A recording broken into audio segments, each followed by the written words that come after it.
Hello. Welcome to the podcast. I'm Caleb, the founder and lead investigator of CAPS. And tonight we have a special guest, Mike Pollaro from Jamestown Paranormal Investigators. Just give me 1 second. We'll get him in here.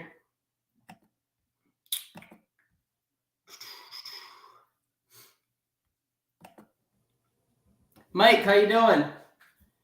Good, my friend. How are you? Good. So we got a couple. You want to tell our viewers a little bit about who you are? Sure. My name is Mike Pollaro. I founder of Jamestown Paranormal Investigators. We've been a team since 2010. I was also co-founder with a group before that called East Coast Paranormal Society here in Jamestown. I've been doing this probably about 18, 19 years now. So that's a while. It's a while, man. It's a while. Yeah, and you helped us out a lot on our journey to where we are today, and we really appreciate that, Mike.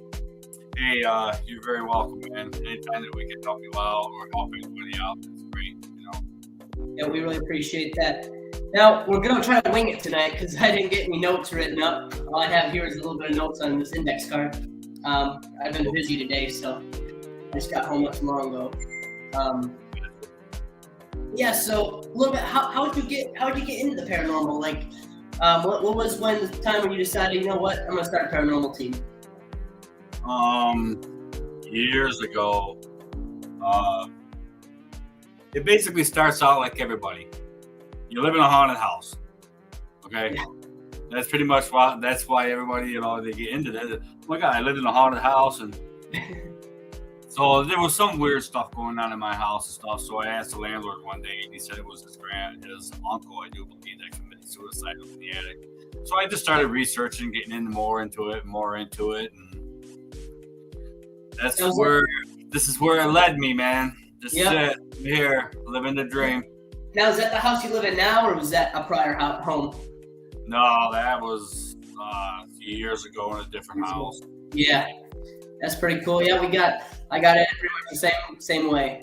Lived in a couple haunted houses, and I was always interested in that stuff, and always kind of wanted to start a team. So that's what I learned. That's pretty much where everybody's story starts. Yeah. Think about it. I lived in a haunted house. Mm-hmm. Yep. That's where, and that's got a lot of everyone on my team. We all have had past experiences in the paranormal field. So everyone's been in the field for a while and's been interested in that stuff for a very long time. Yeah, I got a great team now. You know what I'm saying? I mean, you met us all.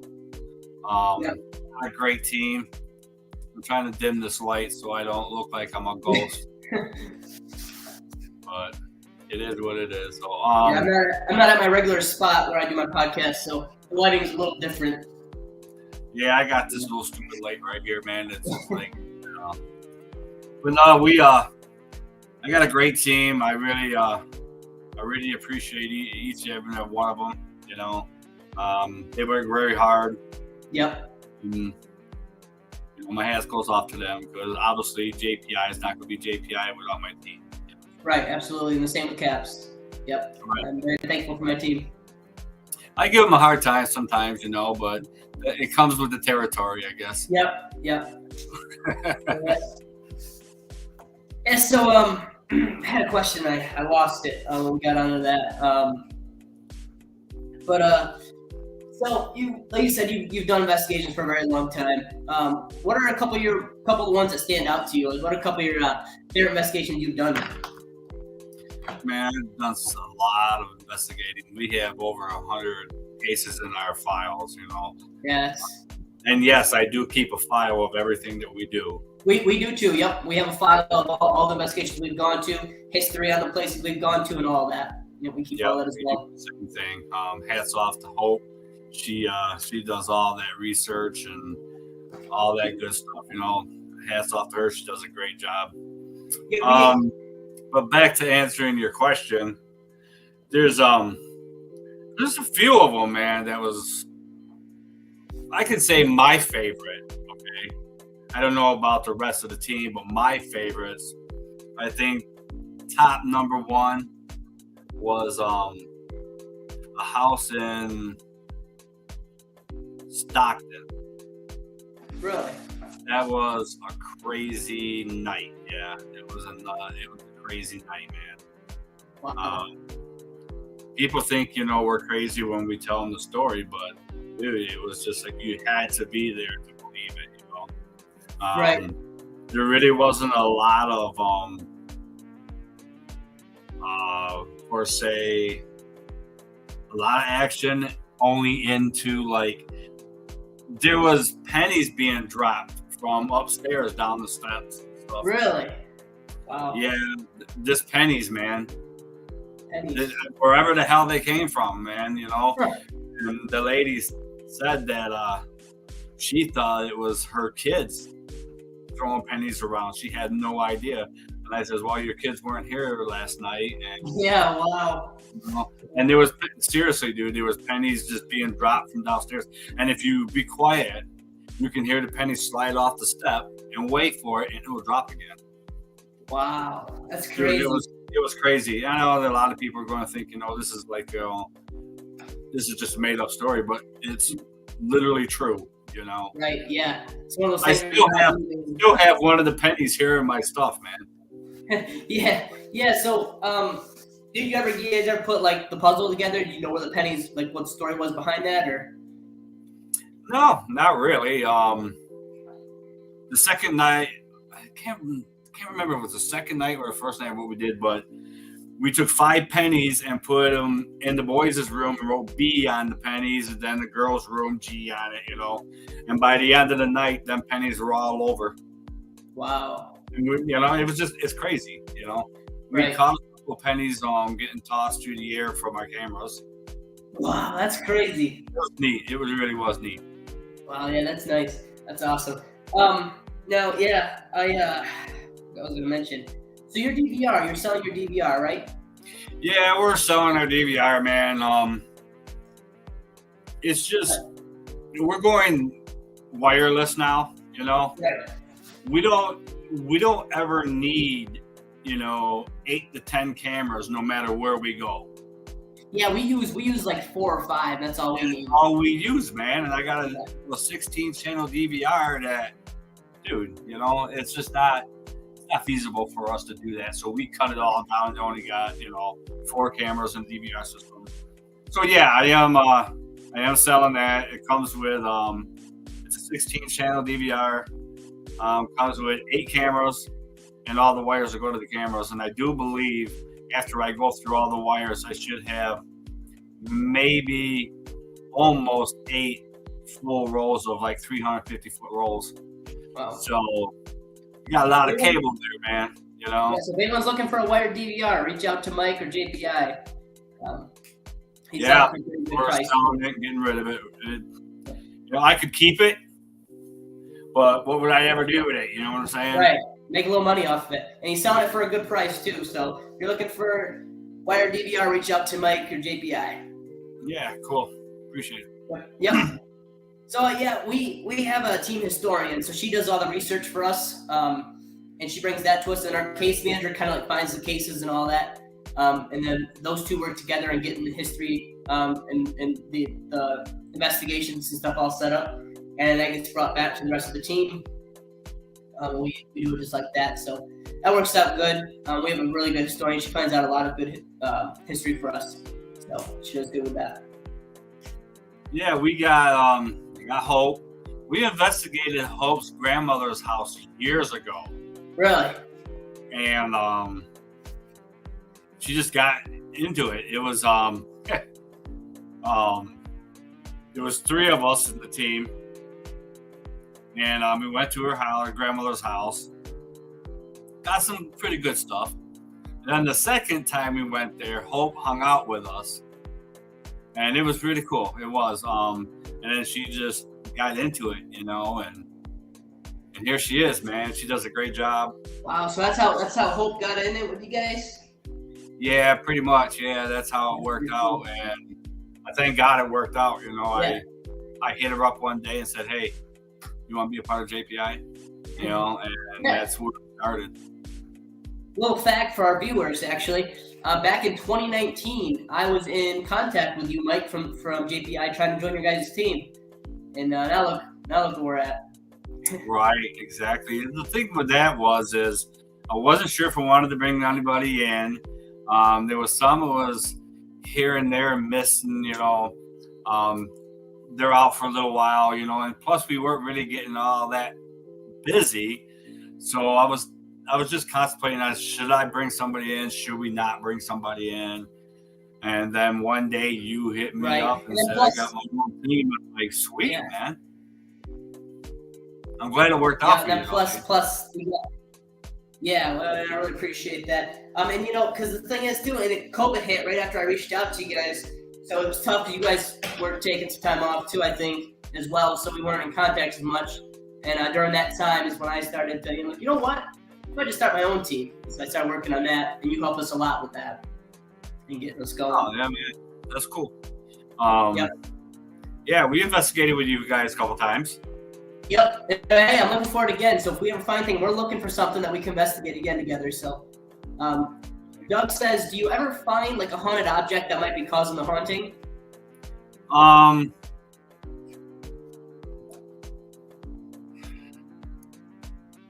Not really. Not as far as I can remember. You know what I'm saying? I mean, I think for sure. I do know that. I'm sorry. What was that?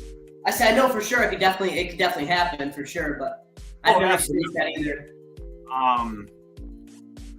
Well, with the cases that we had, it was just different. I think. Wait a minute. I do remember that Hope and I and the team went to a place here in Jamestown years back, man. That the little girl was having problems sleeping at night. They just bought this little crib-sized bed for the little girl, and she couldn't sleep. So we come in, you know, and we did our thing, and come to find out, I do believe that it was the bed that they bought for the little girl. Really, the bed? As soon as they got rid of the bed and got the little girl a different one, everything stopped. So yeah, man, I did. Sorry about that, but yeah, I do remember that. But I think that's pretty much about where I'm at with that. I mean, if you go to a theater, okay, or something like that, and you find old clothes that's laying around that belonged to somebody back then. Say you're going to a museum, okay?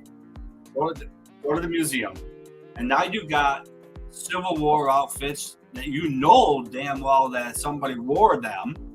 Yeah. You know, they have guns there. That's how many people are them guns kill, you know? So it's just the energy on them things, on the items. There you go, man. You know? Yeah, you ever watch the Haunted Collectors, I think it's called, or something like that? Haunted Collectors, yeah, I watched items. Yeah. I hadn't even watched it in a while. I'm more into watching. See, I've watched so many ghost hunting shows, and it's just unbelievable. You know what I'm saying? I've watched so many of them, and I watch them all the time. Yep, man, it's unreal. I've read so many books. You know, it's just. I'm not saying that I'm a professional, because in this field there is no professionals. Right. I don't care who you are. You know, it doesn't matter. You're on TV. You're on this. It don't matter. You're not a professional with this. You know. Mm-hmm. You know. Everyone that has experiences, and you're in the same field. It's the same thing. Yeah. And you learn something every time, man. You know? Absolutely, yeah. So, yeah, I don't claim anything like that.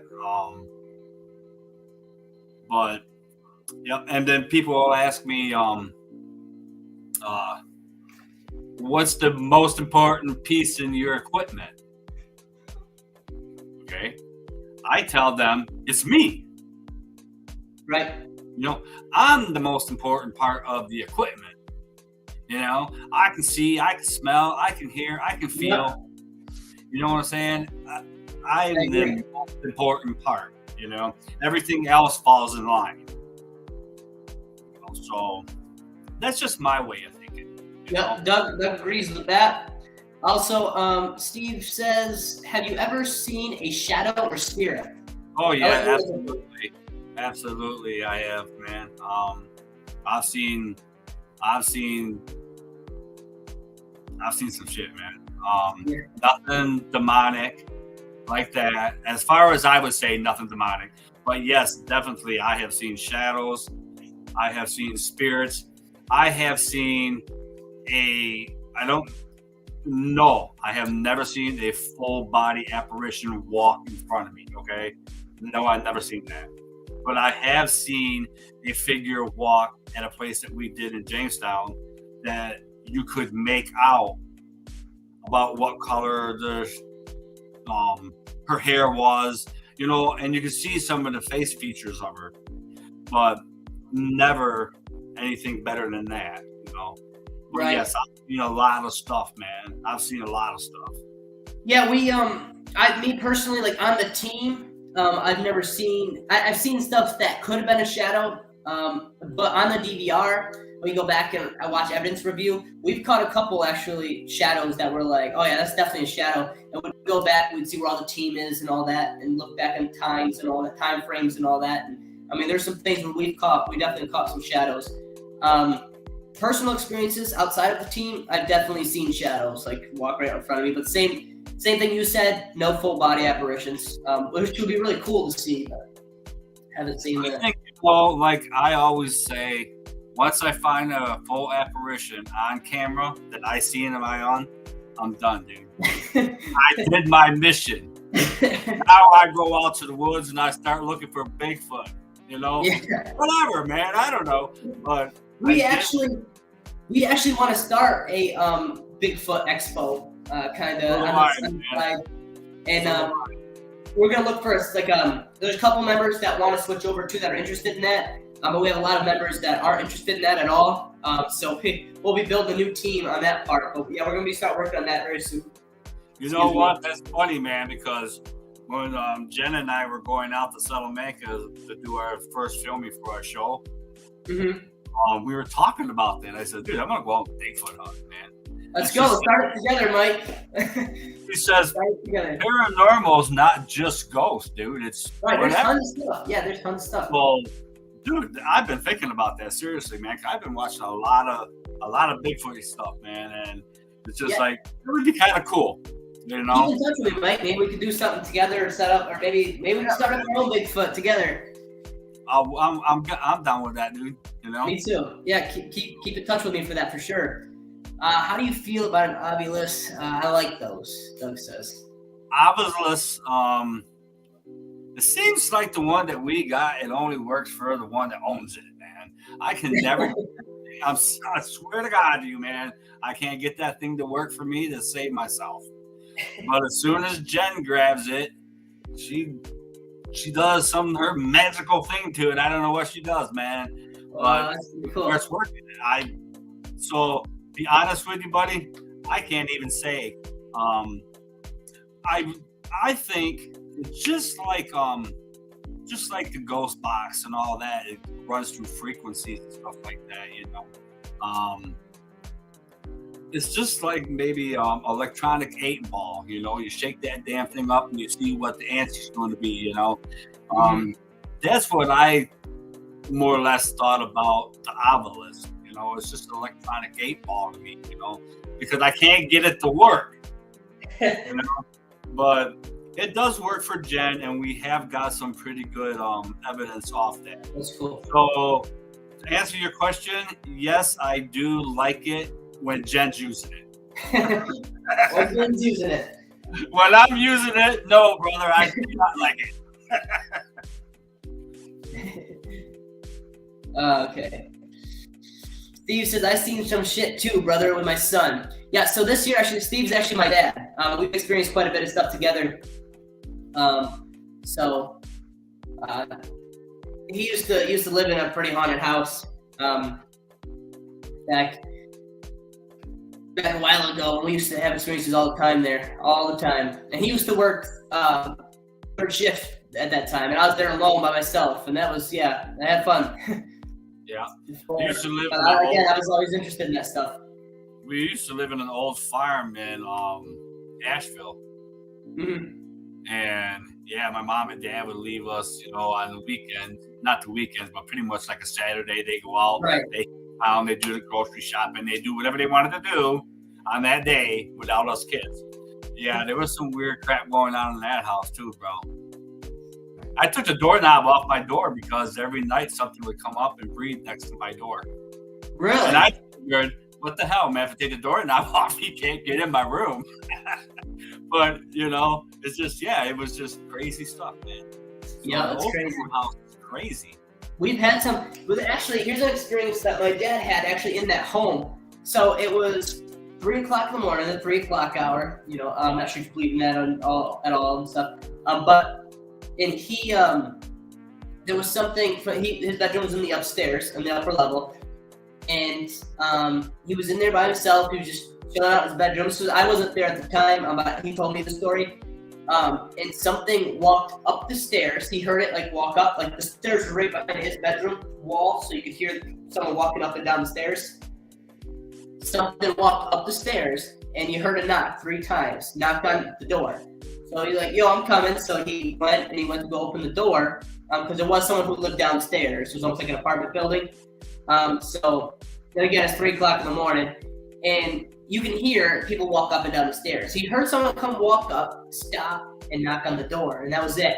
And he actually went over the door and opened it, and he froze in his tracks, and he had this cold breeze just go right through him, and he couldn't move for 5 minutes. He was just in shock, and he just had goosebumps, and there was nothing there at all. And he felt a breeze go right through him as he opened the door. There's been experiences like that, and the history on that house was back in the day, back in the late 1800s. A dad killed his family there, and he actually hung his daughter in the closet upstairs in the one room. And every once in a while, you would see in corners, you would see ash.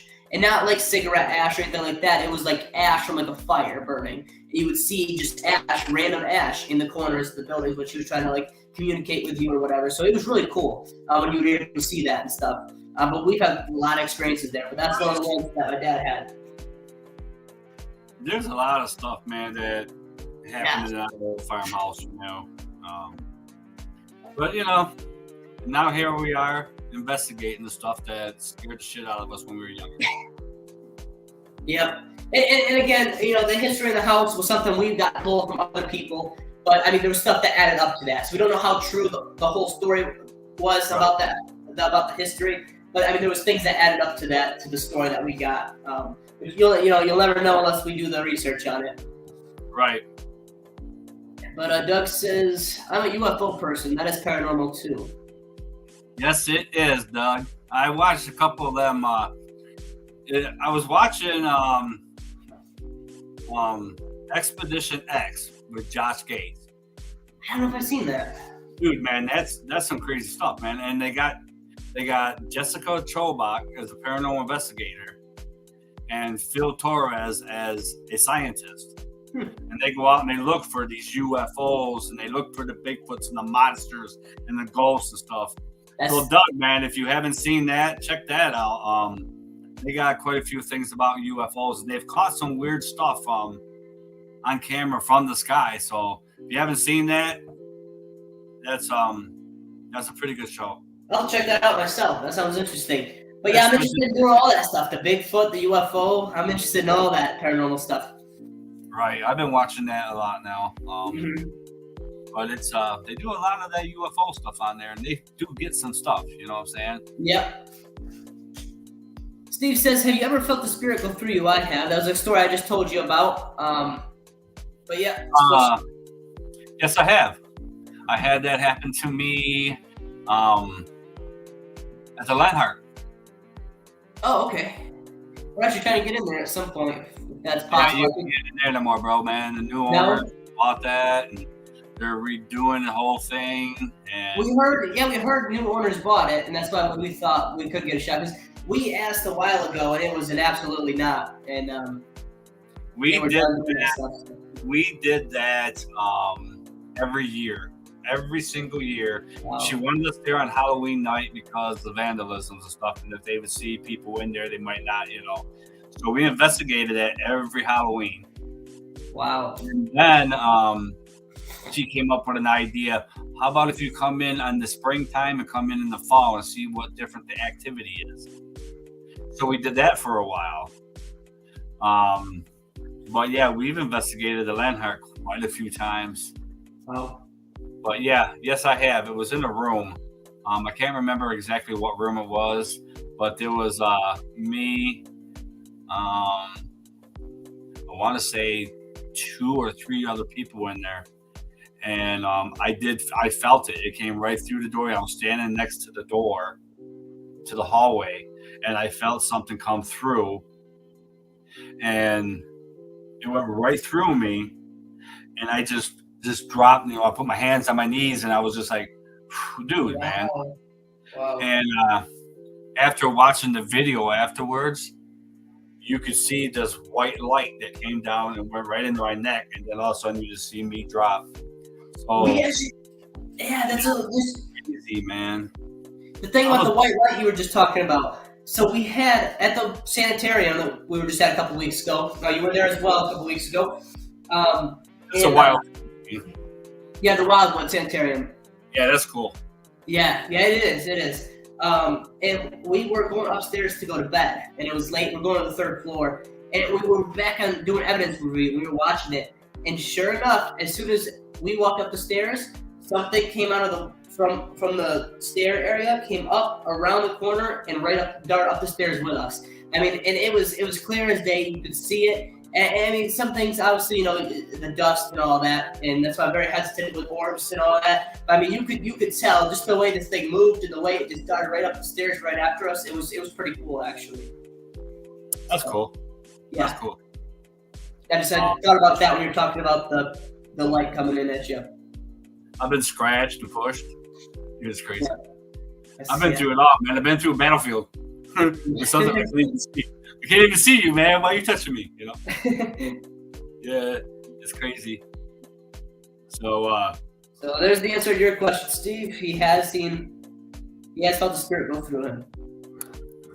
Yeah, we got a show coming out, man. It's going to be on the Roku channel. Yeah, when does that come out? I've been keeping an eye out on that. Haven't seen it yet. Do you know a date? No, we just did our first video filming 2 weeks ago in Salamanca at the Wildwood. Right. Now, next weekend we have an investigation in Fredonia, so that will be filmed for a show, and then we go back out to Hinsdale in April. And after we get all 3 of them filmed out, get them all edited and stuff, and then that's when we'll start tossing out that stuff. So you probably won't see anything until probably at least May. Right.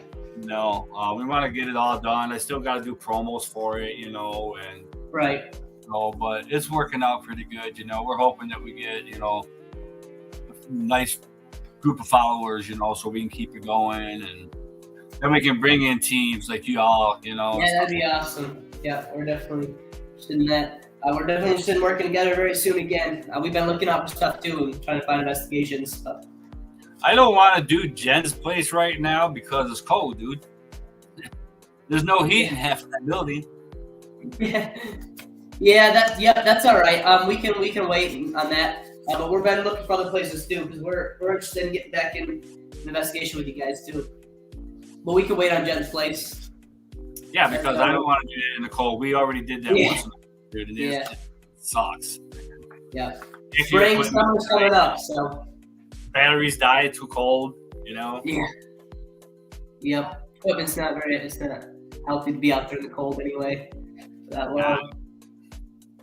Let's see what we got here. Doug says he loves that show, so I think he did. I think he probably did watch that show we were talking about. Yeah, man, it's a good show, man. I like it. Bigfoot are talking about.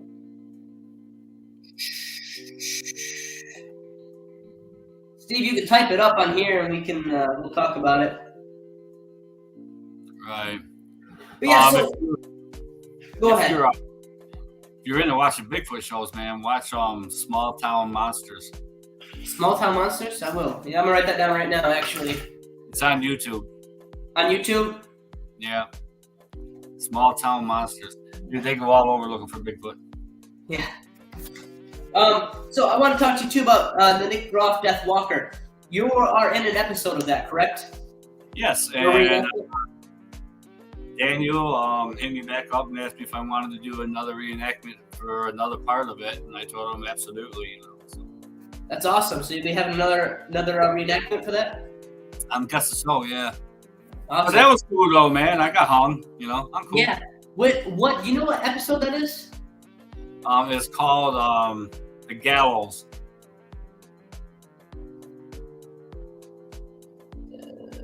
Okay. Perfect. I was trying to check that out and I couldn't find it, but yeah, I'll keep a lookout for that then. I seen a little preview for it on Facebook, so. Yeah. Yeah, guys, Mike is in the he has a reenactment in the Nick Groff Death Walker series, so go ahead and check that out. Yeah, you can see me get hung. Yeah. Episode is called The Gallows. Perfect. Yeah, I got it written down. So The Gallows, Yeah. Death Walker. So yeah, I feel like Hang 'em High on Clint Eastwood movie. You hung me, but I'm still walking, man. That's cool. Yeah, I've seen some stuff on Facebook. I've seen you post on I think your personal page about you showed a preview of it on the screen, so I knew it was out. I just couldn't find it. So yeah, it was fun, man. There was a lot of good people there. Daniel, he's a great guy. Everybody there was just cool. You know what I'm saying? Right. So it turned out pretty cool. Yeah, that's pretty cool. Yeah. I'll watch it. Hey, I want to try to do. I'm trying to get a hold of Wildwood out there. Because we were talking a little bit about getting some kind of event going for next year. Yeah, we're actually working on setting up a Paracon. We've been working on that since the time that we met at your house. At your house. I'm sick, so my voice is a little squeaky, but. Yeah, well, I want to do something like that. You know what I'm saying? Right. It's going to take a while. If I want to do it right this time. I mean, we have had 3 Paracons here in Jamestown. We raised a lot of money for the community. That's basically what you got to be good with the community, man. Right. They're the ones who support you the most. You don't have supporters. You're just out there. Yeah. But we have had, I want to say, 3 Paracons, and we've done, fairly well on all 3 of them. But the first one we had, I think there was something like 10 paranormal ghost hunting teams there. You could rent a table, and then we had speakers and authors. We had Eric Altman for the Bigfoot, we had a UFO speaker. We had all kinds of good stuff going on, and we raised enough money to help buy a new machine for breast cancer at the hospital. Yeah, that's awesome. I remember you telling me that. That's a good story. We're trying to look to set up Paracon like that. And we know it's a lot of work. You were telling us that a lot of work, but we're focusing on trying to set up one. So we'll keep in touch. It's a lot of work, but when it's all done and said, and that day's there, and then at the end of the night, you look around and seeing what you did, dude, it's all worth it. You know what I'm saying? It's worth it. You get to meet a lot of good people. You get it. You're helping out somebody that's in need. Yeah. If we ever did another one, the money would go to help fight epilepsy. Awesome. My granddaughter ended up with epilepsy, so I know what they go through, and I know what the families go through at the same time. And there's a lot of people that can't afford the medicine for that stuff. That's ridiculously priced, man. Right. And they can't get back and forth to the doctor's appointments from here to the Dent Center in Buffalo. So we want to try to help out, and it all has to go to the community, though. It's got to go into my community here. I don't want these shipped to give back to our community that we're in. Yep. Mm-hmm. I don't want my money shipped to Rochester or Syracuse. It has to stay here in my community, and that's what we do, bro. Every time we have an event, it's for a cause, and it stays in the community. And personally, me, I always try to pick something to do with children. You know what I'm saying? Always want to help I want to help the children. You know what I'm saying? We did childhood cancer for 1 year. We did Carly's Club the year after that. And so it's a lot of work, man, but it's worth it when you're all done and said. The big reward is you're helping somebody somewhere. Right. Yeah, so we're gonna work on setting one up and make sure that we set up. We're looking at a couple different ways to go to kind of support breast cancer, and a couple other ones we were thinking about. So and then to keep it in the community, just like you said, and we're gonna do the same thing for that. Yeah, that's the best way to do it, man. And just stay with the community. I want to do a really good size Paracon. I don't know if it's going to happen this year now, because the thing is, you have your Paracon on October 7th. October 8th, you need to start work on your one for the following year. Yeah. That long to get it going, Yeah. But I don't know if it's going to happen this year. I mean, maybe what we'll do is just set a table up to support people that has a Paracon this year, and then we'll go from there. But right. Paracon takes a team, not just one person, man. And you got to get that team involved in it, because, you can't have somebody sit there and say, yeah, I'll do this and do that. And then the next meeting, I haven't got nothing of it done yet, Right. If you're not going to do it, tell me in the beginning you're not going to do it, So you got to make sure your team's on board with it too, Yep. Yeah, we've been working on stuff, and everyone's kind of split off in their own direction. And it's kind of worked on some stuff and brought it back to the team. They've been doing a very good job with that. So hopefully the energy keeps up. Well, when you do that, make sure you're all don't spend any of your pocket money. Right. Don't spend any money whatsoever, man. You know what I'm saying? I know it's going to be kind of hard this day and age. Yeah. When I had our first Paracon, I spent $32 out of my pocket. That was it. And I raised thousands. Wow. Yeah, that's awesome. I just $32 is all I spent, But I had everybody donate stuff, people were donating because of this and that, you go around to Jamestown, and you donate, and you have Chinese auctions, and you have teams that, rent tables, and authors give you a percentage off every book that they sell, it adds up after a while. That's awesome. Yeah, that's good. Yeah, I didn't know you made that much on the Paracon and only spent that much out of your pocket, so that's really good. Yeah, we sold shirts, people. I still see people, well, not now, but a few years ago, I still seen people wearing old Paracon shirts, man, walking around. As a matter of fact, I seen a lady at Walmart last year wearing a Paracon shirt. And I look at her and I says, where'd you get that? She goes, oh, they had the Paracon years ago. And I'm, oh, that's cool, I just walk. Yeah, I don't want to let her know that I was involved in that, because now I'm standing there in an aisle and my wife's getting mad because I'm standing there. So it's just like, that's cool. That's pretty cool. I would say that's a success then.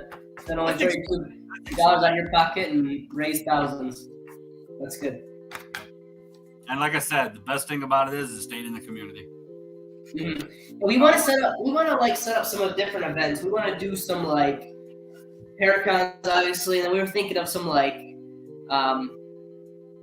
different events to do, kind of sit down and do these podcasts, but live at the Red or something. People can come in pay a couple bucks to watch us, and they can come and ask their questions in person and stuff. So I thought of stuff like that too. I thought that'd be cool and raise a little bit of money. Yeah, man. So you just gotta remember though, when you do something like that, you do it at the Reds. I know you're probably getting in there for free, but always offer them something, dude. You know what I'm saying? Oh yeah, we do. Yeah, we're definitely we've gone in there for the investigation, and we gave them a donation and stuff. We always donate to them. We really appreciate them for allowing us to come in for free and all that. So, and that's why I like working with them, is because they're very grateful, and we're very thankful as well, and we get donate them money. The Reds is a nice little place to investigate too. Yeah, it is. Yeah, it's very pretty in there actually. I like it. You've been there a few times. I used to work there at night. I was a cleaner at night. Yeah, I remember you telling me that. Yep. I tried to get a job there. She wasn't hired. My wife goes, that should be right down your alley. I says, you're not understanding. I'm in the building with my team. Here, I'm all by myself, man. You know what I'm saying? You got that different. You got that different vibe and that different feel. You're vulnerable now, man. You're by yourself. You know. Yeah. Yeah. I got some news. I just got a job today at the Lakeview Cemetery in Jamestown. Oh, sweet, man. Yep. Yeah. Tell Ken I said hi, man. I will. Yep. He used to actually work with my uncle. Used to work over at the cemetery for a while. So he's off doing plowing and stuff and working at wood shops. So. Yeah. That's cool, man. Yep. Congrats. Yeah. So he's a good guy. Thank you. Yep. So we're working with dead people during the day and for them at night. There you go. There you go. I used to run. I was the head groundsman at Holy Cross Cemetery years ago. Oh, really? Nice. Yeah, I ran that for 5 years, and I never ever investigated my cemetery because I don't like investigating cemeteries. I really just don't. Yeah, we did it once, and it wasn't anything, too much. Just because there's dead people there, so. And it's, exactly. Yeah. And I just don't. Have you ever been to Guernsey? Yes, but it's not right. I shouldn't be there investigating a gravesite. Right. And I actually lied. We did it twice. So we did the Cold Spring Cemetery, and then we did the one in Fluvanna, I think they're off of Moon Road there. Hollenbeck? Yeah, Hollenbeck, yep. So we did that. Everybody goes to Hollenbeck, dude. We got a funny story. I got a funny story about that. So one of our investigators, and we were splitting off in groups, and we were sending two up, and then two stayed back at the car in command. Right. They would walking and stuff. And then it was late, we were trying to find an investigation. It was the last one that we were doing for a while before we were coming down for the winter, and we got there, we were going in, everything was going smooth. We go up there, we took the REM pod, the motion light, and the audio recorder. We went up there, we were investigating. It was me and another member on my team, and all of a sudden we start hearing coyotes and stuff. So we're like, oh yeah, they're getting pretty close, and they kept getting closer and closer, and you could hear them until they were loud. And I was like, wow. So when I started talking to them, and we're talking about Hannah, and all of a sudden I look, and a member of my team, she left me. She's halfway down the hill already, back in the car, and I'm sitting there trying to talk to her. I'm like, Hannah, I think we should get out here. And I look, and she's gone already. I'm like, that's Hannah. And so she left me. I'm like, oh, okay. So I grabbed the REM. I'm grabbing all the equipment. She left. She just left, darted. So I'm grabbing all the equipment, trying to run down the hill. It was fun. It was a good experience. But she left me to get eaten. Doug says, where are you from, Mike? Right here in Jamestown, brother.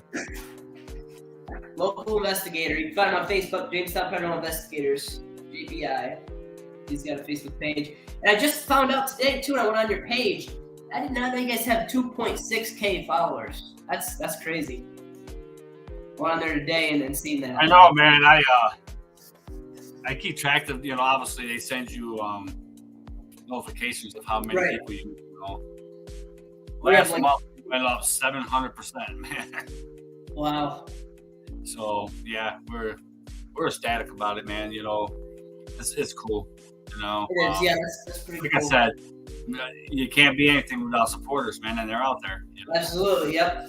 We make sure to. We have a bunch of social media now. We have TikTok, we have Twitter, we've got Facebook. We have all of that. We keep in touch with a bunch of different groups of people, and I enjoy all of our supporters. Oh, absolutely. You know. Yeah, without them, we wouldn't be here. So, very thankful for all of them. Doug says, so you know the woman in the dress. What woman in the dress? Yeah, which one are you talking about, Doug? Woman in the dress. Not sure if that was a question for me. If that's supposed to be about a woman in dress or what? 'Cause yeah, I enjoy what I'm doing. You know what I'm saying? yeah, I enjoy it. I mean, I'm not ready to hang up the hat yet. You know. yeah, no. I'm not really sure how much longer I'm going to do it, but I do know I'm not ready yet. You know? I've done a lot, bro. You know what I'm Yeah, I saying? know you've been in it for a very long time. That's for sure. I know that. 20 years now, and it's just like long now, you know? And it's, there are a couple people call me the grandfather of paranormal because I've been in this, you know? And I'll take that. I'll take that. I can be the grandfather. All right. So, but yeah. You got anything coming up, man? You know, we have nothing scheduled right now. I want to get a little warmer. We got a couple of cool places looking outside, but we don't want to spend too much time outside. Just because, you know, us going to outside all the time is not going to really, you know, it's not really doing it. So we got these two films for the show, and then Hope's working on a couple like personal, you know, investigations. Right. Yeah. Yeah, we're hoping we got some business cards out and stuff. We got them out at a couple different stores. I gotta get some more out, but we're looking for hopefully get some clients' homes this spring and summer. I gotta go pick up our new shirts before next weekend because we ordered new shirts. And Yeah, you know, I went there. We got new shirts too. I picked them up like last week, I think. And I seen you guys had some shirts there actually. I went there and I was like, oh yeah, I know them. yeah, I had to add to it. You know. Yeah. And then what I had to tell them, look, shirts look great, but the ghost is not supposed to be pink. It's purple, dude. So I didn't buy the shirts because I don't need a pink ghost. You know what I'm saying? Right. It's purple, not pink. I can't throw that color off now. JPI's been green and purple since JPI started. You know, yeah. I'm not going to throw it off with a pink now. We're pretty much all dark green. What our colors? Dark green and black. Yeah, there you go. It's just, you know, when JPI first started, they were block letters. You know, just regular big block letters, man. The JPI on it, and we went with different colors and went with green. He went with the purple, and then it went with the blue for a minute, you know. And then my buddy decided he made the design, so he said green. I added the purple to it, and then just years down the line, now here's our logo right here that we now with the ghost and stuff on it. Right. Yeah, that's. Well, you know. Go ahead. Sorry. No, I'm done. What? Yeah, so we probably down the road we'll change some colors up and stuff, but for now we're content with the colors. We're content with the logos. We had like 5 different logos that we used. One of them's up in the corner, the right-hand corner there. Yep. And then we got the one that we normally use, our main logo. So we have quite a bit of different logos for different things. Yeah, I want to stick with the lettering, but I like to get something to go with it. I just got to figure out what I want to do it. I don't want it to look too tacky. I don't want too much. Right. You know. Doug says, at the big cemetery on Route 60 by McDonald's. I think he's talking about Lakeview, so I do know what you're talking about. The one that's in the big glass case there. Yeah. Galloway. Yeah. Galloway. They used to live in the Moose, the house there. Yeah, you know, Dunkirk Lighthouse, actually, Doug, we are going to be getting into this spring. So that's probably something we'll have lined up. And actually, there is one that I will mention too. We're talking about investigation if we have anything lined up. There's this one that we have coming up, or that we're working on getting set up for the first week in April. And the only thing that has to fall on Tuesday or Wednesday, but it's the Seneca Theater. Actually, it's right on the way to the Wildwood Sanitarium. It's like 2 minutes before the Wildwood Sanitarium. So, and it's Seneca Theater, I believe it's called. So we're working on getting in there, and I think one thing is like Tuesday or Wednesday. So, dude, man, we did that. We did that theater. So you did, dude. That's crazy, man. Is it? Because he said something about there was a team that came in a couple years ago or years ago, something. So I heard something about a different team. We went in there, man. It was crazy, man. It was just everything all night, man. If you go on our Facebook page, Jamestown Paranormal Investigators, and the photos listed of where they're at, you could see actually somebody sitting in the seat, like in the bleachers. You know, we were standing by the stage, and I was taking pictures with the IR camera that we have, and you can actually see somebody sitting in the seat. You see the head, the shoulders, whole 9 yards. There's a lot of weird stuff going on in there, so check it out. You know, it's yes, perfect. That's getting me hyped up. Now there's other stuff going on there. And when you mentioned Dunkirk Lighthouse, I got a file of that in there too. Oh, perfect. Yeah. We'll be working on that too. So hopefully soon, probably this spring, we're looking to get in there. So, Heather, my mom actually, you met her. She came out of investigation with us with JPI. She's actually now our co-team leader, our co-team lead investigator, and she's the case manager. And he said it's picked up lately too. He did say that. So he did say that the activity at the theater too is picked up lately. So that'd be cool. If you've had a lot of experience and it's picking up, so hopefully we'll get something around the same thing you got. It's cool. I'd like to get back in there at some point. You know, I want to get back into the Lucy Theater down there on Second. Yeah, you know, we've reached out to them so many times, like 5 or 6 times. I've called them. I keep getting their voicemail. I leave voicemails, and I never get a call back. So we've been working on them. Go there when they're open and walk right in there and say, "Dude, I'm going to." Yeah, you know, I made that joke. We did it twice, and we never showed the evidence to nobody. We nobody signed off on it. So basically, we still have an open case at what the hell, Lucy Theater there. Our case is still open because we never closed it on them because they never got with us with the evidence. So we still have an open case. How many years ago was that, man? You know, that's way back. That was back when I was with ECPS. That wasn't even JPI. Wow. You still got an open case. You say, hey, man, you ever want to see your place here? You know, we caught shadows down there. There's a lot of upstairs. Yeah, I think like the projector area blew up or something like that and killed a kid. And really? Yeah, investigator and I were sitting up there. You can see the pictures. It will say Lucy's Theater or Little Theater or something like that on there in our photos. You see my one investigator and I, we were just sitting there, and we've got a lot of kid voices. Jen and another investigator got voices, so it's pretty cool down there. I'd like to get back in there, but yeah, definitely. We're working on that as well. So yeah. Doug says there was actually a UFO that landed in Cherry Creek in 1965. I did not know anything about that actually. You know, back in let me see, 70 maybe. It was later than that. I want to say 78 maybe, somewhere around there. We lived on Walnut Road. I was telling you about in Asheville there, and I seen a huge white light land in the pasture, probably maybe 300, 400 yards away from my house. And Wow. I went and told my dad about it. My dad just like, yeah, okay, whatever, But my dad he never believed in none of that kind of stuff, man.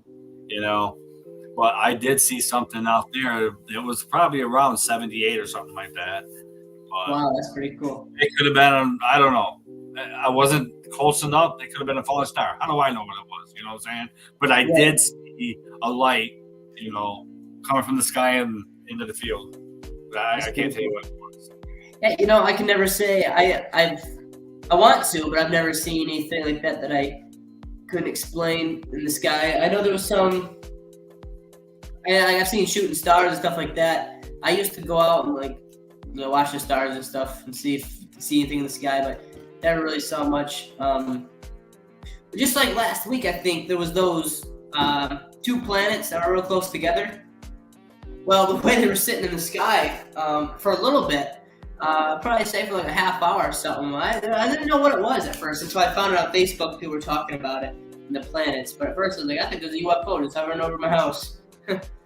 I was outside with my my hunting scope, put it on a tripod, and just sat there and looked at him. I could see a man walk on the moon with that damn thing, man. If there was ever something walking on the moon, that's pretty cool. Yeah, I got that scope right out, but I was just sitting there looking at it for a minute, and I'm like, because everybody I was seeing on Facebook, they said there's 2 lights over Jamestown. We don't know what they are. Okay, well, I'm gonna go out and have a cigarette, and I'm gonna go look and see if I can see some lights, And I look over, and there they were, man. I said, that's what, not a UFO. It's not a UFO, obviously. Right. So I came and got my scope, and I started looking at it, and I says, them are planets. And I come in and got back on Facebook, and everybody said it was Venus and Jupiter or something. Yep. Yeah. But it was cool. It's strange. It was cool to see. Yeah, it was. It was pretty cool. Comedy Center is another place we were in contact with trying to set up something up. Yep, so that's right. Comedy Center. The problem is none of our emails, they all get sent back to us. It says there's an error. So I'm going to have to probably call them back or just go there personally. Well, the deal with that is there's so many artifacts in there and things that belong to everybody. And the people that donated them items, the Comedy Center or somebody has to get an okay from them before anybody can go in there and do that because okay. Something's stolen. I've already looked into it, I know the owner of the place, Okay. Gus is sitting there. She owns that whole thing now, dude. And I know the people that work there. And I asked them, I said, dude, this is because you've seen that picture of me standing in front of the comedy thing there on my Facebook page? Yes, I did. That was the day they gave us free tickets and all that, and they gave my buddy and I a tour through there for free, and we were talking to him about it, and I said, nigga, you should let the team in here. She goes, Mike, she goes, I would. She goes, but it's so much paperwork. She goes, everybody that donated something would have to sign off and give the okay because there's so much here that's worth so much money. Yeah, we probably talked to someone who didn't know much about it. So when we called somebody and they said, you know what, that's something, email the board and stuff. And we tried to email them, but yeah, we won't probably go much further with them than if you already contacted them. And yeah, I talked to them about it. We did investigate the train station before it turned into the Comedy Center. Oh, really? Okay. Yeah, the train station was really cool, man. We got a train whistle at midnight downstairs. We were just sitting there, and I had the EVP going, and all of a sudden, you could hear the train. There is no train outside, dude. It's 12 o'clock midnight. We were sitting there. There's, half of the windows weren't even in the building still because they were doing remodeling. Right. And we heard the train whistle. Looked out the window, no train anywhere, man. So that was kind of cool. Yeah, that's pretty cool. Speaking of train whistles and stuff, another one we want to get to this spring that we do want to do outside is, you ever heard of Pigman Road? It's called it's like New Holland or Holland Road or something like that. We want to go there. We've gone there before. We didn't scope it out enough, and we couldn't find really much. We kind of know what we're doing now, kind of know where we're going, so we want to get back there though. Something we're interested in doing over there. It's quite a bit. Is people would ask me, you've been here, you've been there, you've been here, you've been there. And I'm like, I hate spending money to investigate somewhere. Yeah, we Because, do too. you know, I mean, like, say example. Now, I'm not saying anything about the Wildwood. I'm not saying anything about Hinsdale, because that money goes back into that for people, for us to come and do what we're doing. Okay. Yeah. Now, I understand, you know, and they're local. You keep the local in the local. Prisons, man, they charge you all this amount of money. Yeah, it's for that. But who am I really helping, dude? When we formed JPI, it was to help people. It wasn't to spend money to investigate a prison. We need to help people. Yeah. And we do our job in helping a lot of people, you know. And why, you know, like I said before, if we stop helping people, then it's pretty much over, dude. You know what I'm saying? Yeah, and People that's the same thing. For help. Right. And that's the same thing with us. That's what I'm hesitant about. Like I started this to help clients and all of that. And so when we do these paid ones, yeah, they're fun, they're interesting, they're cool, they're good for like videos, YouTube videos and Facebook and all that stuff. But it's not really helping anybody out. You know, Wildwood Sanitarium, they know it's haunted. They've had plenty of teams come in. Hinsdale, they know it's haunted. It's fun and stuff, it's cool. But this is formed to help our clients. And so that's what we try to focus more time into, instead of spending money to go down investigations and stuff. But once in a while, it's cool, it's fun. But we try to focus more time into helping our clients and all that. That's exactly what we intended to do when we started, and that's what I'll intend to do until we quit, you know. Mm-hmm. And my team, they're all for that. They're right on the same, you know, with me. You know, we're same with my team. They totally understand that, and they know what we're here for. But on the other hand, it doesn't hurt to go and spend money to go someplace, like once a year, go somewhere, you know what I'm saying? Like a prison or something like that, you know. We need to splurge for ourselves. And for teams like us, you've been around for a while, but teams like us, dude, it's good experience for us. It's good practice and getting things set up and taking down all that. So don't get me wrong on that part, but just like as far as our main goal of helping our clients, that doesn't really do the justice. No. But as far as like we're helping somebody. Right. But the overall, you know, team, the good getting experience, the practice, all that stuff. Some of our members are still new and don't know, you know, how to quite know how to use some of the equipment we have. So it's a good time to teach them how to use that stuff and all that. So when we do go with clients, you know, they know a little more about that. And I mean, we've got experience now. I mean, this is more like when we first started out. We had a couple members that were new to the paranormal and all that.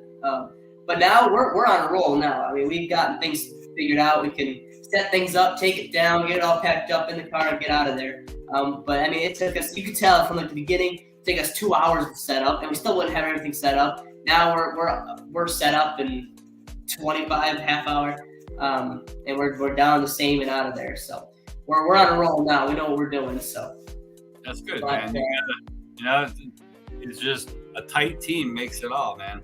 Yep, good experience, good practice. But as far as, like I said, you know, our main goal, helping our clients, doesn't really do it. Doug says here, he says, people used to go to the old seminary here in Dunkirk to investigate there. There's actually a place here that might be able to employ you, help people. I'm able to employ you, help people.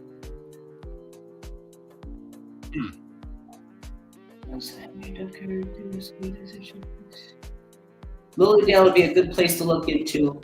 You know, Doug, we've looked into a little bit into Lilydale. They ain't letting no ghost hunters in there, bro. Wait, what's that? They're not letting any ghost hunters in there, man. Yeah. We've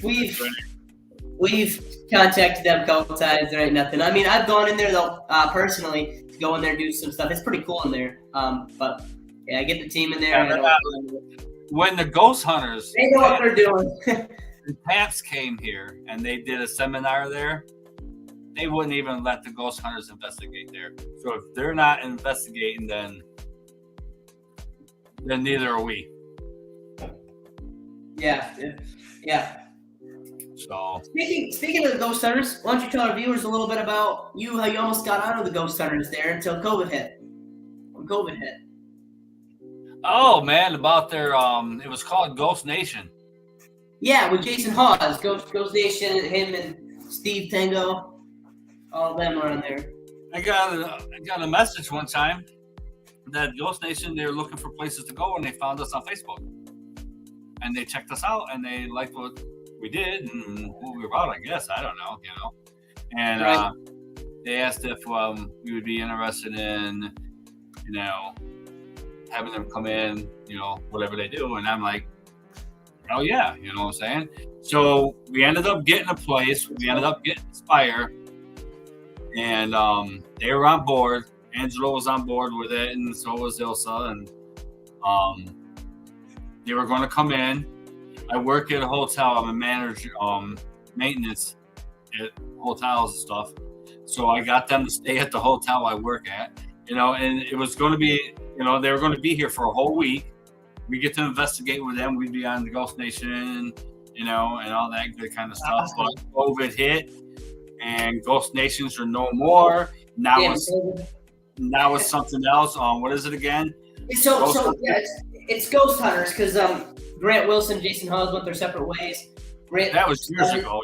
Yep. Grant started back with the Ghost Hunters reboot in 2019 as Jason did the Ghost Nation with the old team, Steve, Tango, Sherry, all of them. And then Grant, I think he took his team somewhere else, and Jason brought over Ghost Nation onto Ghost Hunters. So now Jason's back as the lead investigator for Ghost Hunters. Back on that. And they have active seasons now and stuff. So. What's his name there? Brandon Elvis or Livis or whatever his name is there. He used to be on Ghost Hunters with Grant for a while. Yeah. So Jason's team now pretty much that was pretty much the whole team. They had a couple extras, but there was Jason Hawes, Grant Wilson, and they had Steve Gonzalez and Tango, Dave Tango, and all that on there. And Jason kept the same team as Grant. Brought in the new team on reboot, but I don't even know if Grant even has a team now. Yeah, I don't see anything about it with him. No, anymore. because I think he was out there for a while with that team, and then all of a sudden they just dispersed it, man. He started the Ghost Hunters reboot with a whole new team, and then Jason Hawes was actually out for that first, from what I've heard. I don't see anything with him anymore. Like, I follow him on Facebook and stuff too, and I don't ever see him post anything or anything like that. So I don't know what happened to it. Yeah, I get tired of watching the Ghost Hunter shows though, because I've seen them all. I've been through all that. I'm you know what I'm saying? I just want something new. That's why I started watching, the Bigfoot thing, and now I think I've watched every Bigfoot show is out on YouTube. So just. I just don't watch them. I don't even watch scary movies, dude. My wife likes scary movies. I don't care nothing about scary movies. Really? Like, we were at the movie theater with you there. Jen and I were watching 10 minutes of that movie, Smile. Yeah. I keep telling her, I says, Jen and I watched about 10 minutes of it. I says, it looked kind of spooky, scary, whatever. I don't know. I said, you might like it, but I'm not watching it because I don't watch spooky movies. I don't care about it. I'm a big.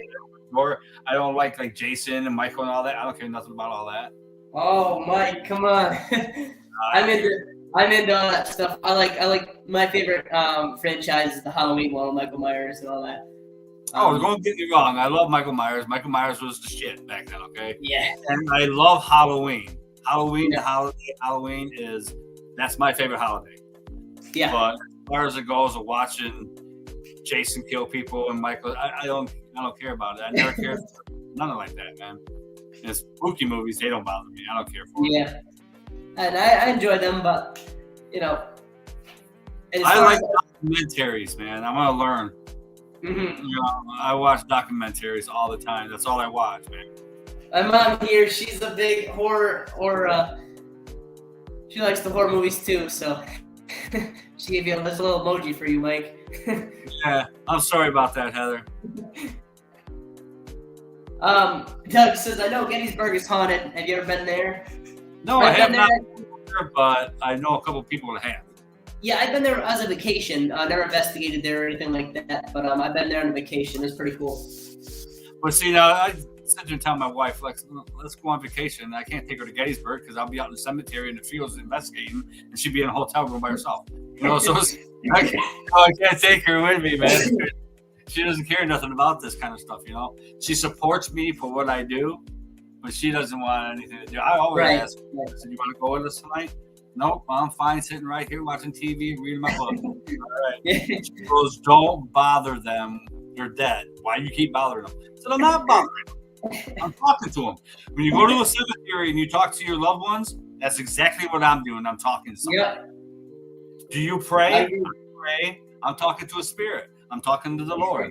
And now I'm going to this person's house and I'm going to talk to them. Yeah.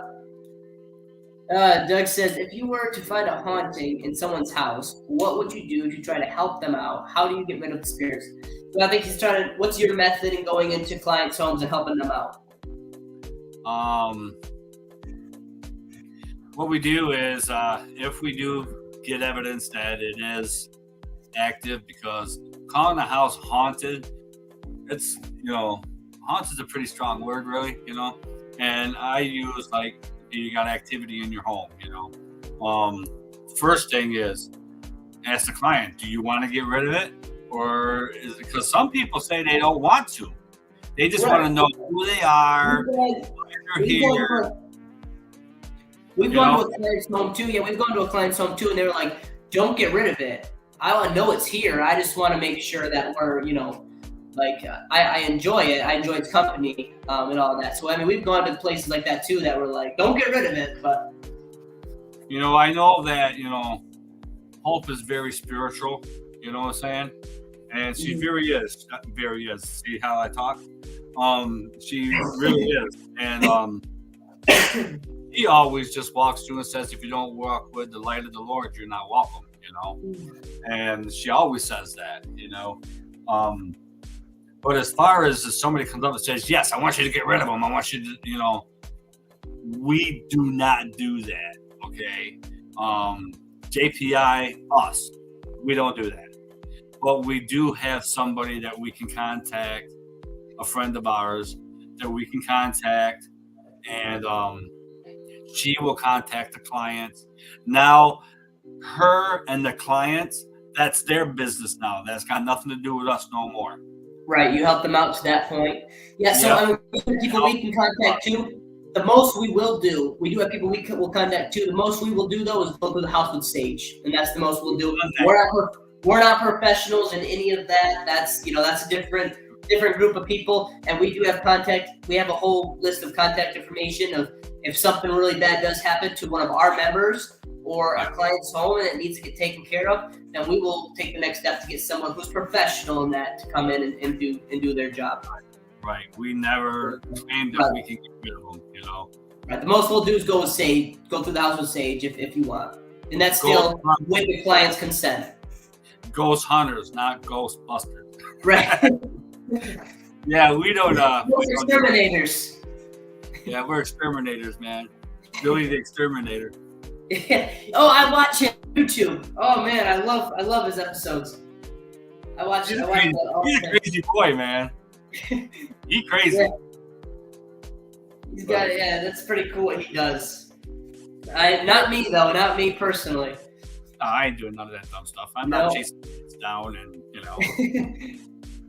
Doug says I'm a person who believes in Mega mirrors and actually gonna buy one soon. Glad you knew how to pronounce that because I've never heard of that before, to be honest with you. All right, Doug, explain. What is that? Yes, please let us know. Yeah, explain to us what that is, man. I do believe that mirrors could hold a portal. Yeah. I mean, I definitely believe that as well. Sure, but I'm not sure exactly what the bagua or what mirror is, or whatever he said there. So Doug, did he answer your question as far as situation with how he goes about clients? Yeah, I hope that helped you out because that's pretty much what we do, man. We don't play with that kind of stuff, We don't know how to do that. Anybody can. We're not professionals in that. We didn't go to school for that. We didn't get all that certification. Anybody can form a white light around you. You know what I'm saying? Everybody has the ability to do that. Okay, now do you have the ability to keep that white light there and then tell the spirit to walk into the white light? I don't have that. I don't have that. Another thing that we do as caps is any claim that we go in and clients has this claim or that claim, any claim there is, we will try to 100% of the time try to debunk that. So we'll figure out what that could be. Yep. Absolutely. So, anything that could be. Not everything is paranormal, and we understand that as a team. And our job first going in is not expecting it to be paranormal. We're expecting it could be this, it could be that. Because very, very low, there's very slim cases that could be paranormal. Like when you get claims, a lot of times it could be something that just is going on, whether there's something, a bad pipe or whatever, anything like that. So we always go in 100% of the time and try to debunk any claim that they have. And then if we can't, then it's unexplained. We can't explain it. Then it could be paranormal, but still doesn't mean it's always going to be paranormal. I remember a while back, investigator Bill and we were in this one house. She said that the lights could flicker and blink, and she hears thumpings in the floor and all this, So Bill and I, we went in and we checked your electric. We checked everything. And for the piping, we would turn the water on. We would flush the toilet. One would be doing all that, but one was downstairs listening to see if there was any banging of the pipes on the floor. And we check everything. We got people walking around before we even set anything up, with a K2 meter, seeing what the range actually is in the room. So when we get in there to investigate, we can see if there's a fluctuation of that, Right. And even if it's something that we are not sure for sure, as far as if it's a plumbing problem or something like that, I have family and we know people that we can, pick up the phone, like, hey, you want to get down and check this out? Or, hey, what do you think about this? Or all that stuff. So, and we talk to different people too that might know more about a certain thing that it could be than we do. Right. Yeah, you always I go in there with a skeptic mind. Yep. So we go in there as, okay, there's a claim. That doesn't mean this is haunted. There's a claim that it could be. Let's go in and see what it really could be before we decide if it's paranormal or not. Now, don't get me wrong when I said I go in there with that kind of a mind, because I do believe and I do know that there are spirits and ghosts and whatever it may be, whatever you want to call them. I do believe that they do exist. Okay. Oh yeah, absolutely. We wouldn't be in the field if we didn't believe that, right? Well, that's true, but it's just, I agree with you. And if you could have a house that has say it's a spirit, or you can have a house that has a ghost. Obviously, a spirit and a ghost is two different things. Yep. And, so it's just, I believe in that, but I also go in there thinking, okay, that bang has got to be a pipe or something. You know what I'm saying? The reason that light something going on with the wiring or the bulb or whatever, I always go in with that kind of a mindset. And then in the middle of the night, and I'm investigating, and I get all blown out of proportion, I'm like, oh, shit, maybe it wasn't that. Maybe this place really does have some kind of activity. Right, exactly. And still, if we can't prove something, that doesn't always mean, like, for sure, 100% that is paranormal. That just means, well, we can't explain it. So that's going to lead us more in that direction. But, we still have other evidence and other, investigative work to do, as hence our name, Paranormal Investigators.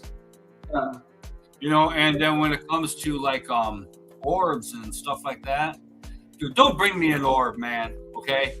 If I see it with my own eye, then I will say it's an orb. If I see this, this spot of light just jumping around, okay. But I'll tell you, on cameras, I am very skeptical about orbs, because dust appears as orbs on the cameras so Absolutely. much. It's hard. All the time. 98% of the time, they're dust. Yep. Raindrops. And you Yeah. know, as far as it goes with an orb, all an orb is a ball of light. It's energy. Energy don't die, so you can find energy anywhere. They have lightning balls that can be seen 30,000 feet in the air or 4 feet off the ground. Doesn't mean that it's a spirit. Just because, and a lightning ball, it actually does move and has a pattern to it. So just because you see something doesn't mean it's oh my gosh, that's a spirit. You know, that's my, you know, my grandmother or something. You know, no, Right. It's a piece of energy. Yeah. When you die, your energy does not die. It goes into the atmosphere with everything else is out here. You know what I'm saying? Yeah. So it's only energy, man.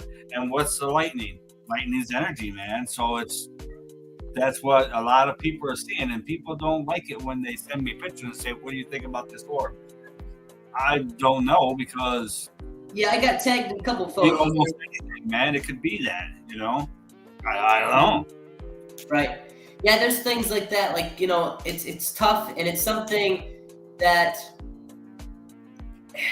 I don't always bring to a client, only because for us it can always appear as dust too.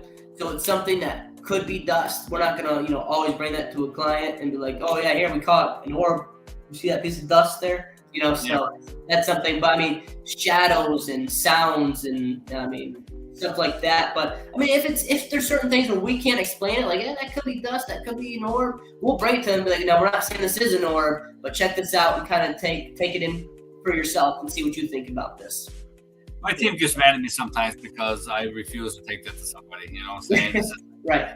Oh man, that's dust. You know, Right. Jen nicknamed me Dust Mike because every time she brings an orb, it's a dust. You know, so that's my nickname now. But right. So that's the thing. Like I said, you know, so sometimes I won't even bring what our team is contemplating, whether it could be an orb or dust. Like, well, I'm not going to bring it to the client. Because, you know, unless it's something like we know for sure, like, well, I don't know, that don't look like dust, but what is that? Then we'll bring it to them like, hey, you know, we're not saying this is, you know, an orb or anything, but take a look and kind of think for yourself.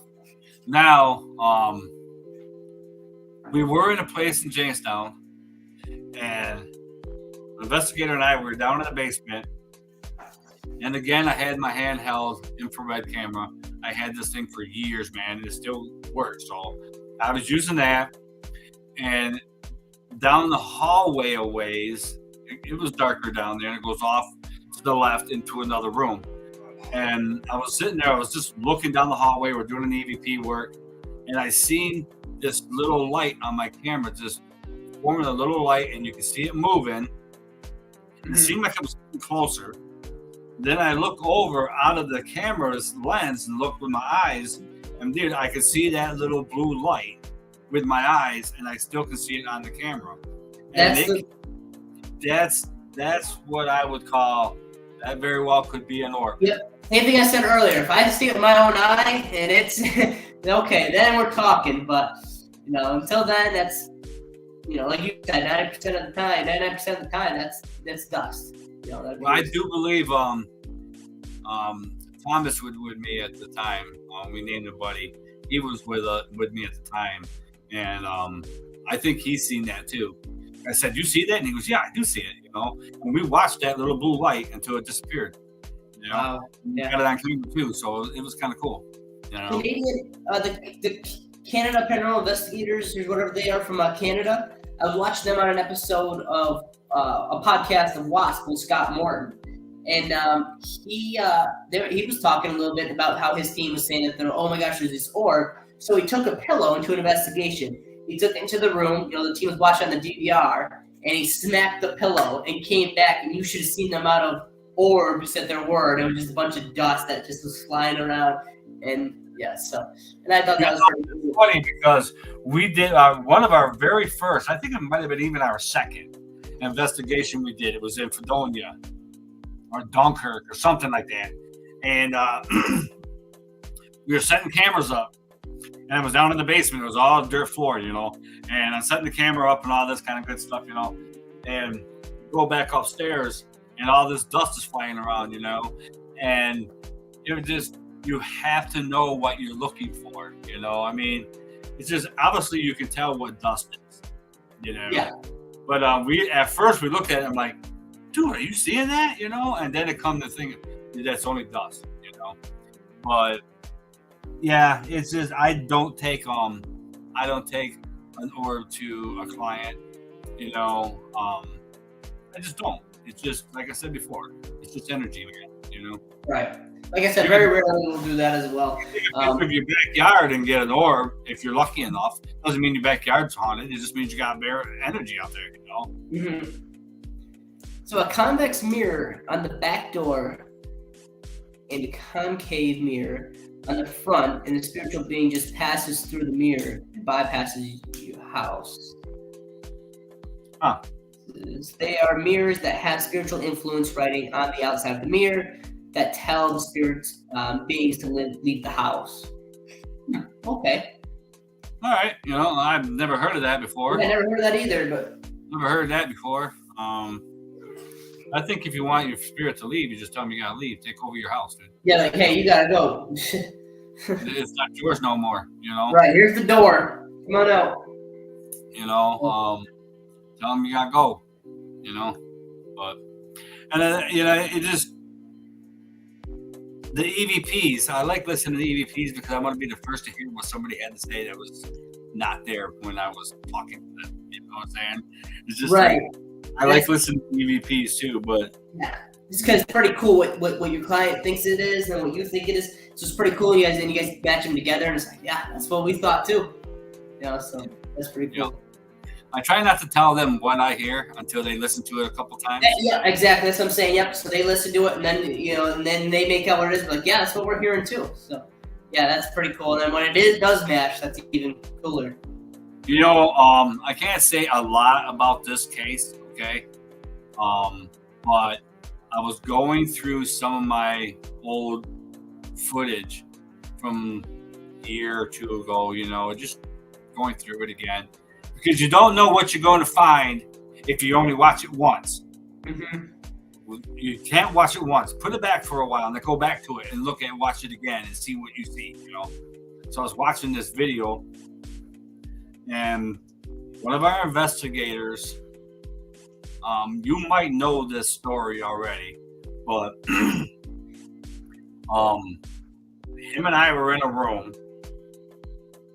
and he held his head, and he said he felt like something just smacked him or punched him upside the head. Okay? So I said, all right, well, let me see your head, So I shined the flashlight on it, and the side of his head was a little red. But he also had his hand on his head, too, you know what I'm saying? So I don't know if it made it even worse than what it was, So I told him, I said, all right, man, let's just get out of here for a while. Let's just leave this room. And I walked out first, and I walked down, and I had a still camera, and I had my handheld camera all sitting in the same spot, facing the same way. My still camera goes to my DVR, doesn't have video, but my handheld does have video. I mean audio, audio. Right. So he comes walking out. He's all disoriented, like something's actually... I'm telling you, he looks like something tried to get into him. And I can't show the video right now because I'm not allowed. Okay? Mm-hmm. I can't do it right now. But when I am ready to show this video, when I was listening to it with my ear set on it, and for the first time through my handheld, dude, there's some wicked EVPs in there. And I'm talking like disturbing EVPs in there. And I listened to it like 5-6 times, dude. And I'm like, what is she saying? So I took the video of it with my phone and I sent it to the team. And it's a wicked EVP. Yeah, I think you might have told me that story before. So that's, yeah. I'll have to have you listen to the EVP at some time. Yeah. Detail is unbelief, Doug says, for the mirror. Yeah, that's pretty cool story. So that was the one. Yeah, I think I don't want to mention too much, but I think I might have heard that story before. That's pretty Well, cool. the thing is, I want to take it to the client, but the deal is the board didn't know we were there. You know what I'm saying? So, how do the team said you can't because the board didn't know we were there. I don't care. I'll take the fall for that. But this is I think they should hear a video of EVP that they should hear because it is kind of disturbing, dude. They need to hear that, I'll take the fall for it if I have to. But we were allowed there. We had paperwork signed and everything. It just wasn't signed from the board. You understand? We just got it from a person that runs the place and stuff, So yes, we were legal to be there, but no, not legal from the board, Right. But I'd say they need to hear this, man. They need to hear it. And I gotta meet with Jen and Hope next week when Jen gets back from Texas and stuff. And Jen's on a vacation? Yeah, she's out there doing something. I can't remember. Somebody's graduating or okay. I don't know, to be honest with you. So Jen, if you're watching, I'm sorry that I haven't paid that much attention to your life. I'm sorry. Anyway, man. So this story you're bringing, that you're talking about, is this something? So this is something fairly recent, then, right? That you're bringing to the team. As this video. Yeah. As far as what we. Yeah, I just sent it to him a couple of days ago, but the investigation happened last year. I was just doing old video, just getting it cleared out. Clear your chips off, clear your video out, and stuff. So I downloaded it all into my computer and I deleted everything off my handheld. Thank God I put that in my computer first because that's an EVP that it's just wicked, man. Yeah. But it's disturbing. It sounds like there's two women there. It sounds like one's trying to talk, one's crying, and then you hear a voice on the inside of that, or some kind of stuff. It's weird, man. It's disturbing. So, but once it's ready to be released, I'll let you listen to it. But I don't know. Right. Nobody knows where it's at. You can't see where it's at. So I just got to get the okay from Buddy because he was the one that was going through all that, and he's on that video. And if he doesn't want people to see him like that, then I have to. Right. I have to respect that. Yeah, of course. But I can always cut the EVP out and play the EVP. Yeah, that'd be interesting to hear. Yeah, but yeah, man. I like my EVPs. Yeah. I like going through photos. I love going through photos, man. Yeah, photos are fun. It's cool because you can go through them just on your own time, just hanging out at home or whatever, watch TV or something, just swipe through some photos, see what you get. So, see, when we first started, we had cameras, and each camera had a chip. And then at the end of the night, all the chips would come out of the cameras, put in a little pouch, and then I'd get them home, and I would go through every single one of them pictures taken of that night. I would have sometimes 400 pictures, 500 pictures that I got to go through. Wow. Everybody snapping pictures, So what we wanted to do. Yeah, and that's cool because kind of something that we wanted to do too was get like a team photographer, and they go around during the action, and all they do is just take photos all night long, and just to kind of get because we had that. Right. Yeah. And it's just something cool because then we can go back and you can get live action, up close photos of us going to work and stuff. Different photos that we could use for Paracons, different events, Facebook, and all that kind of stuff. Right. And then it's cool too to see if you get anything in between those pictures. So I was working on getting something like that. So I'm on the kind of like the mission mode now. You know what I'm saying? I want to get things going a little bit with JPI now. I want to do different things. We've been sitting dormant for a while. I mean, we have been doing investigations, and we're doing what we set out to do. But It's time to revamp, or should I say, or just get in, like I said, the mission mode and start doing something different, outside the box, or just find different things to do, or Keep me like updated. get a photographer to follow you around and stuff like that. Now that we're doing that show, we have a photographer. We got a video guy following us around, but that's only for the shows. That's not for everything, And sometimes you walk into a client's home, you have more activity in that home than you do when you're out doing a theater or whatever, Them are the times where I would like to have pictures.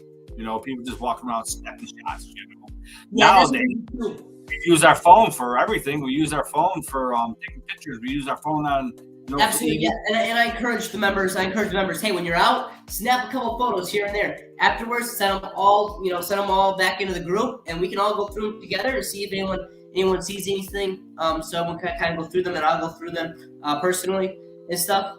So yeah, I encourage the team to go out and take pictures just off their phone, snap a bunch of pictures, and I tell everybody, make sure you take pictures of mirrors and windows. You never know what's going to reflect through a window or a mirror. Always take pictures of mirrors and windows, And Buddy and I, we were very hey, Alex. We were pretty much dedicated to doing that for a while, I mean, I'm not saying walk through your house and take pictures of every damn window you got. I'm just saying, with TVs or whatever, just snap a picture of a window or whatever. You never know what's going to reflect back. We did a Hal Joey's on Washington Street, that bar, and by snapping pictures of windows and stuff, we caught an old lady looking in the window. Well, yeah, funny story. So actually, I think my dad was talking about this earlier. He said something yesterday. Wednesday. I'm not sure if you watched the podcast Wednesday. I wasn't on Wednesday. Okay, so so where he used to live, there was like an old church building right next to it. Well, me personally, I was the one who took the picture. I clipped the picture of the sunset coming down. And he was the one that pointed it out, though. In the church window, I'm going to try to bring this on Wednesday, too. I have the picture, but you can't really see it on the phone because it gets blurry and stuff. So I'm going to try to put it on the podcast Wednesday. And I'll send it to you, actually, after we're done with here. And in the window, you can see an apparition of a female. I don't know if it was a glare off of something. It was an apartment building. I'll have you take a look at it for yourself. But still to this day, I mean, this was a while ago, I still see a lady, a girl in a white dress, standing in the window of that church. And I still see it to this day. And I'll send you the picture to take a look at for yourself. But that's what I see. And it's crazy to see. I try to reenact it out and see what it could be, what it could be coming off of, and it's just I don't know. Actually, I'll send you the picture right now so you can kind of, so the our viewers can see your reaction here and see what you think about that. So let me send it to you right now, Mike. Yeah, so fun fact about Alex, actually, he just got promoted to our co-tech manager. He's done a great job on our team and has helped us out a lot. And he's always stepping up and volunteering for anything. He's like, hey, anything that needs to be done, let me know. I'm on it. So he's been a great help to our team. It's always nice. Go ahead. What did you say?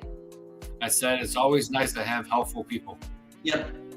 He's our newer member. I mean, like I said, everyone's helpful, and I'm so thankful for all my team. Without any one of them, we wouldn't be where we're at today. So I mean, I'm very thankful for all of them. But Alex just came in. I think Wildwood Sanitarium was his first investigation, actually on the team, and I mean, he's stepped up tremendously for us and has done great things. So we're very thankful for him. Nice. And yeah, Mike, I'm sending you this picture right now. You have to zoom into the church window and tell me what you see. But I mean, still to this day, I'm seeing what seems to be a girl in like a dress or something there. I just sent you the photo now, Mike, so you should have that. Alex says he met. Alex says he met Mike before. Yeah, wasn't it at the theater? No, Alex wasn't on our team yet. Where the hell did I meet him from then? Not sure. I think he did say that he talked about joining your team a while back. So I'm not sure. All right, cool. Yeah, so I think that's maybe what he's talking about. Now, don't quote me on that. I could be wrong, but I'm pretty sure Alex is the one that told me he knew you from that. Maybe I do remember. Yeah, he says at the hotel. At the hotel, yep. I was just going to say, because he bought a house up on Lakeview, I think he said. Or yeah. He bought a house up on Lakeview. My partner and I were staying there when we moved here. Yep, okay. I remember you, man. I remember you. Cool. Yep. Now he's on our team, so. That's cool, yep. Yep. He's been a great help, though. Yeah, he seemed like a cool dude, man. Yeah, see if you can. We're down to Oh, it did not send? Where'd you send it? Oh, on Messenger. No, I ain't got it. Oh, wait, I got it now. Hang on. Okay. All right. We're coming in the last 20 minutes, guys, so. What am I looking at? Zoom into that church window and see if you. I see it, yeah. Yeah. Hang on, let me. Gotta get a little closer to that, man. Yeah, I don't know. I get you.